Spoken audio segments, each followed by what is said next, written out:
যে আজকে আমাদের বাংলাদেশে যে পরিবর্তন হয়েছে, যে ফ্যাসিস্ট শেখ হাসিনাকে যে বাংলাদেশের ছাত্র জনতার অভ্যুত্থানের মধ্য দিয়ে তাড়িয়ে দেওয়া হয়েছে এবং নতুন একটা সুযোগ সৃষ্টি হয়েছে বাংলাদেশকে নতুন করে গড়ে তুলবার, বাংলাদেশকে একটা গণতান্ত্রিক রাষ্ট্র হিসেবে গড়ে তুলবার, সমৃদ্ধ রাষ্ট্র হিসেবে গড়ে তুলবার, সেই সুযোগকে আজকে আবার ধ্বংস করে দেওয়ার চক্রান্ত চলছে। শেখ হাসিনা আশ্রয় নিয়েছেন সেই দিল্লিতে, ভারতে। সেখান থেকে তিনি চক্রান্ত করছেন, পরিকল্পনা করছেন যে কি করে এই গণ অভ্যুত্থানের এই বিজয়ের সমস্ত ফলাফলকে নস্যাৎ করে দেওয়া যায়। সেখান থেকে চক্রান্ত করছেন যে বাংলাদেশে কি করে আবার নৈরাজ্য সৃষ্টি করা যায়, একটা অস্থিতিশীল অবস্থা সৃষ্টি করা যায়। তারই চক্রান্ত আমরা দেখছি আজকে বিভিন্নভাবে বিভিন্ন পক্ষ থেকে একটা অস্থির অবস্থা সৃষ্টি করা হচ্ছে।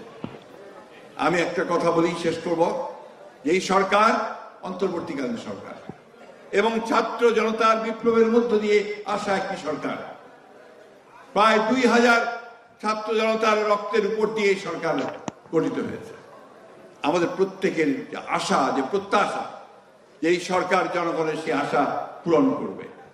এবং আমরা বারবার করে কথা বলে আসছি যে দেশে গণতান্ত্রিক ব্যবস্থা প্রতিষ্ঠা না করলে কোনো মতেই আমরা একটা স্থিতিশীল অবস্থা পাবো না। এবং সেই জন্যই আমরা বারবার করে বলেছি, সেই প্রথম থেকেই বলে আসছি ওই একটি কথাই, যে দেশে একটি প্রকৃতপক্ষে একটি নিরপেক্ষ নির্বাচনের মধ্য দিয়ে জনগণের সরকার প্রতিষ্ঠা করতে হবে।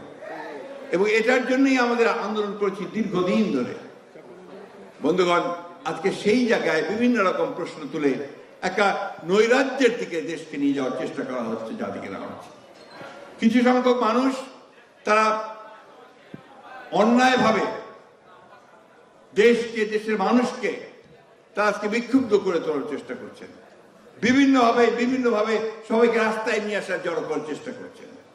এবং সেই একই কায়দায় দেশে একটা নৈরাজ্য, একটা এনার্কি সৃষ্টি করার চেষ্টা করছেন।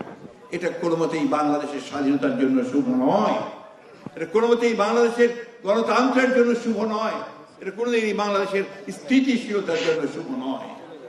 আজকে আমি অনুরোধ করব, আমাদের বাংলাদেশ জাতীয়তাবাদী দলে রাজনীতিতে যারা বিশ্বাস করেন, যারা শহীদ জিয়ার আদর্শে বিশ্বাস করেন, যারা দেশনেত্রী বেগম খালেদা জিয়ার আদর্শে বিশ্বাস করেন, তারেক রহমানের নেতৃত্বে বিশ্বাস করেন, আপনারা ধৈর্য ধরবেন, আপনারা সবাই ঐক্যবদ্ধ থাকবেন। এবং সেই সঙ্গে সমগ্র দেশের মানুষকে আহ্বান জানাতে চাই যে আজকে এই কাদা ছড়াছড়ি বন্ধ করে, তর্ক বিতর্ক বন্ধ করে সবাই ঐক্যবদ্ধ থাকুন, যাতে করে ঐক্যবদ্ধ থাকার মধ্য দিয়ে আমরা একটা গণতান্ত্রিক জায়গায় পৌঁছতে পারি।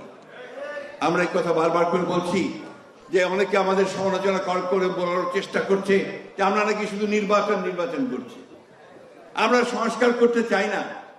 এত বড় মিথ্যা কথা, মিথ্যা প্রচারণা তারা চালাচ্ছে বিভিন্নভাবে, বিশেষ করে সোশ্যাল মিডিয়াতে, তাই না?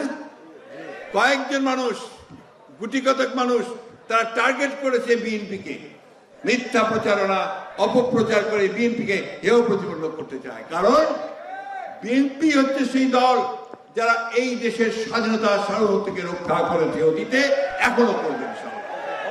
এই দেশের স্বাধীনতা তো নিয়ে এসেছে বিএনপির প্রতিষ্ঠাতা শহীদ প্রেসিডেন্ট জিয়াউর রহমান।